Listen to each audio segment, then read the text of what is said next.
live stream. You're watching Closing Bell with me, Lavisha Darad, and joining me, my colleague Yatin Mota. Well, quite a volatile session today once again, but I wouldn't term it as a completely bad market because we did make good attempts to recover. Sensex, however, did end flat in the red, but recovered about 400 points from its day's lows. And Nifty also defended the 22,800 mark that we were talking about today also and even yesterday.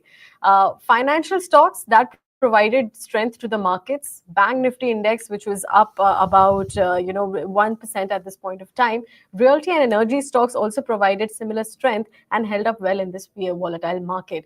However, Trump's tariff comments on imports of pharma about to the tune of 25% that he's planning to impose starting from April, that sent quite a dampener in some of the certain stocks like Nifty Pharma Index definitely declined by about 0.7%. Nifty Auto Index flat in the red at this point of time.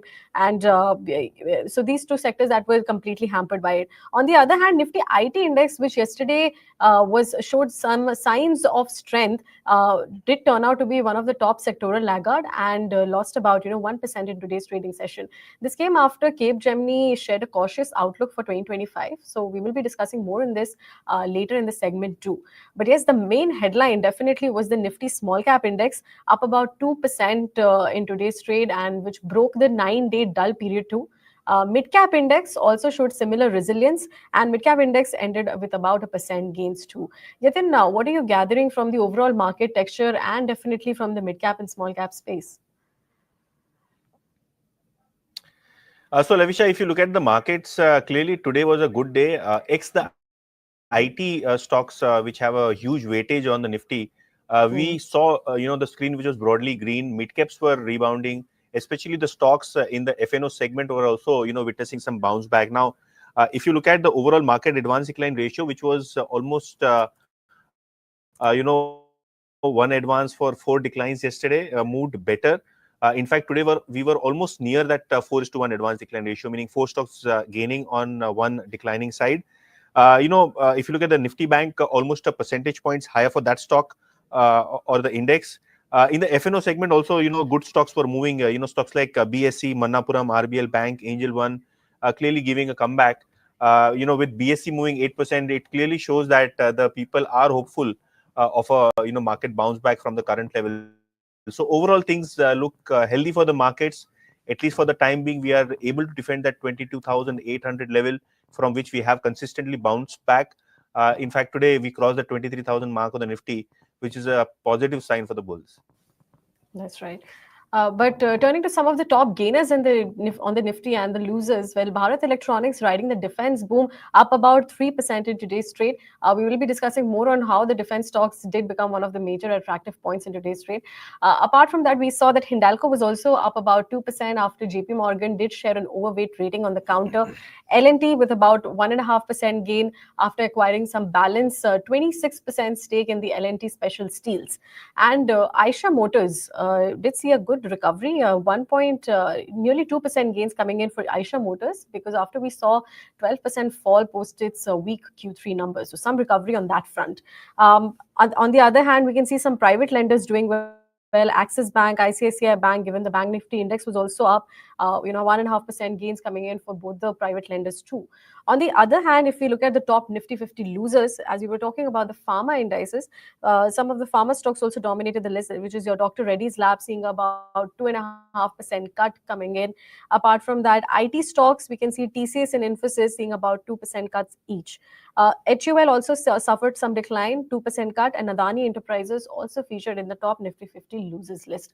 But from mid caps and small caps, Yatin, what are you seeing? So overall, as I mentioned earlier, there was good amount of strength. If you look at metal stocks, good moves on Nalco after EU has further sanctioned Russian aluminium imports. Stocks like Hindalco, Nalco were doing better. On the Nifty 500, we had JBM Auto, which has bagged a 5,500 crore order for buses under the PM e-bus Yojana, and that stock saw a 15% move coming in after that exchange announcement. RVNL, be it railway stocks like Ircon, other wagon stocks, they were showing a comeback. In fact, select PSU defense stocks were also gaining in trade. So the PSU pack, which was badly beaten down in this bear market, is witnessing some bounce back. Stocks which are not doing well, even in a good market like today, was Credit Access Grameen. That stock was down 7%. PTC Industries, which is a defense play, down 5%. Concord Bio, Sham Metals continue to lose sheen and were down anywhere between 4 to 5% intraday. All right, let's break down some of the stocks that did grab the limelight today. First up is your pharma stocks that cracked in today's trade after US President Donald Trump signaled to impose about 25% tariffs on the pharma imports, which is expected to start from April 2. But more will be watched out on what he says. Apart from pharma, he also plans to slap tariffs on auto as well as semiconductors. Aurobindo Pharma, that was the stock which was hit hardest, primarily because of the double blow of the US FDA observations to its Andhra Pradesh facility too. But apart from that, other counters like Dr. Reddy's, Zydus, Laurus Lab, Glenmark Pharma, all of them declined in the range of 2 to 3%. Now, the major factor why the pharma stocks took a plunge today, now since India supplies about 40% generics to the US markets, now this proposed tariffs could impact their margins, which would make Indian exports which less competitive in the US markets. What differentiate these Indian generics from other medicines in the US markets was that it was less expensive. And now, if these tariffs are implemented, it could change the pricing dynamics. Either it would impact the competitiveness of the companies if companies passed on the increased cost to consumers and impact their demand or suffer from the margins perspective due to price erosion. And secondly, at present, India charges about 10% tariff on pharma imports from the US, while US does not charge any tariff on pharma imports from India. So if this takes shape, it is higher than what we are charging at this point of time. Yet in past couple of months, experts have been gung-ho about the sector too, and the earnings wasn't also particularly weak. Now that this tariff plans have taken shape and Trump has initiated them, would you say a time to nibble to this correction too, or stay away at this point of time until more developments are watched out? So, so Lavisha, if you look at the entire pharma pack, Hmm. India exports generic drugs to the US markets. These are much cheaper to the, originating drugs, which are usually, supplied by the European, pharma giants. Now, if you talk about tariffs, Trump has been talking more on European, pharma imports, which have been quite expensive in the US markets. I'm not sure if putting a tariff on Indian pharma export makes sense for the US, because India, any which ways, is a low-cost generic exporter to the US markets, which probably keeps pricing under check and ensures that the healthcare cost in US remain under check. Probably, it is too early to say as to what kind of tariffs Trump wants to implement starting 1st of April. Will it be a 25% tariff for European drugs or for Indian exports is something which is not yet clear. But today, clearly, we have seen a big gap down on Indian pharma companies, the likes of Aurobindo, Dr. Reddy's, Lupin, were down 5-6% intraday. They had recovered intraday, but as you mentioned, probably could be a buy opportunity in all of these pharma names. All right. Let's move on to another pack which was buzzing in trade today. That was your defense counters. So we saw the likes of DCX Systems, Zen Technologies, Data Patterns, Garden Reach, Mazagon Dog, BDL. All of them surged in the range of 5 to 12%. Now this came after Defense Secretary's comments about relaxing the FDI policy to propel growth in the sector. Now, what the Defense Secretary has announced that the current defense budget of 6.21 lakh crore is projected to rise by about 9.5% to 6.8 lakh crore in 2025-26. He also stressed the need to spend around $30 billion annually over the next decade for defense modernization, which typically means upgradation of defense equipment or even the infrastructure. Now, most of these stocks, the defense counters, they have already corrected by up to 60% from their record highs. There were certain concerns of slowing of order inflows and, of course, expensive valuations. But however, the Q3 earnings, that has turned out to be mixed for the sector. HAL has posted about a strong Q3 show. Brokerages also gave a thumbs up. Bharat Dynamics also posted a good bottom line, but margin squeezed. And data patterns also showcased a weak quarter. Yeah, then in the capex theme, railways may be going out of favor, but defense has always stood tall. And now with these FDI norms getting relaxed, what the defense secretary has indicated, it could further boost the sector from here on. Absolutely, and we have the recent Trump and Modi meet, which Mm. also meant reciprocal imports for Indian goods. So the kind of defense imports we do from America would have to, give a reciprocal order for defense businesses in India. Obviously, we are doing a lot of indigenization. There is a lot of technology transfer that Indian companies have now started doing and producing in here. Also, export markets have, been doing well for all of these defense companies. So, in general, the hope is that defense companies would do well. But yes, most of them have corrected more than 30-40% and are bouncing back in trade. Probably earnings from now on would be important to watch out for, because most of these companies were high PE, ran up too fast, and now probably the markets are adjusting them with respect to the overall earnings picture, which will be thrown up in the coming quarters. But moving from defense to IT stocks, and today IT index fell nearly 1 percentage points plus in the markets. In fact, it was the biggest lagging sector in trade today. Stocks like Infosys, LTI Mindtree, TCS fell anywhere between 2 to 4% on the back of results from Cape Gemini, which had been on the muted side.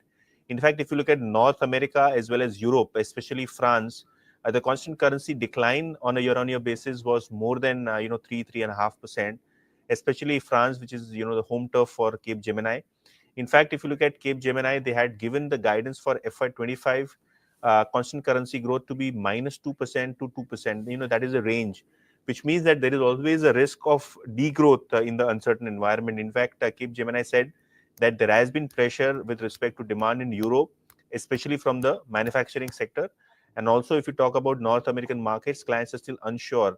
Obviously, the overall order book hasn't grown so much on a quarterly run rate basis, and probably which has led to correction in not only Indian IT companies, but back home Cape Gemini post earnings also fell 2 to 3%. So Cape Gemini IT numbers are not auguring well for Indian IT companies.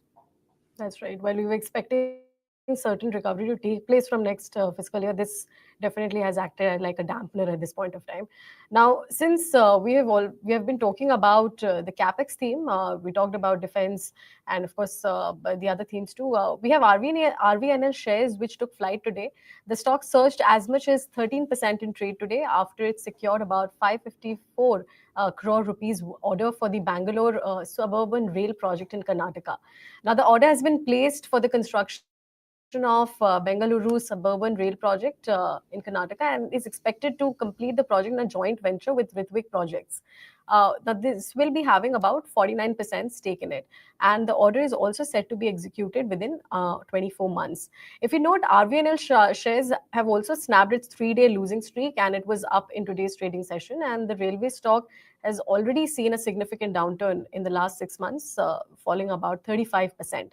Yatin, today morning also when I was talking to technical expert about the stock, he did mention that the stock's chart continued to remain in the negative territory and the setup looks quite negative despite the today's optimism. So it could mean that today's rise was just a temporary reaction and the overall market sentiment over the railway counters has been relatively quite bogged down. I think Lavisha, post the union budget, wherein the defense outlay and railway outlay were kept lower than the market expectations, we saw a big correction in all of these stocks, especially to do with railway stocks, wherein there was expectation that the railway budget will be increased substantially. Nothing of that sort happened, which turned negative sentiment against all of these stocks. And ever since the budget, most of these railway stocks have been on a correction spree. Uh, if you talk about order books, yes, they have healthy order books running, but probably the kind of valuations these stocks commanded, in the bull market, or probably in late 2024, what was to do with the fact that the government will keep increasing the railway budget, railway spending, and suddenly, with a flattish kind of a railway budget, there was disappointment, and this is probably like a bounce back for the time being.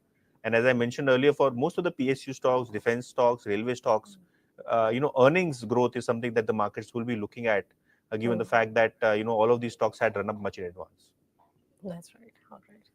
But with that, we've come to the end of this edition of the Closing Bell. Tonight, we have the FOMC minutes, which will be trickling in. So we'll be watching out how the Fed is likely to move its rate cut and how much more cuts will be done this year. But until then, signing off, Yatin and me. Thank you for watching.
falling about 35%.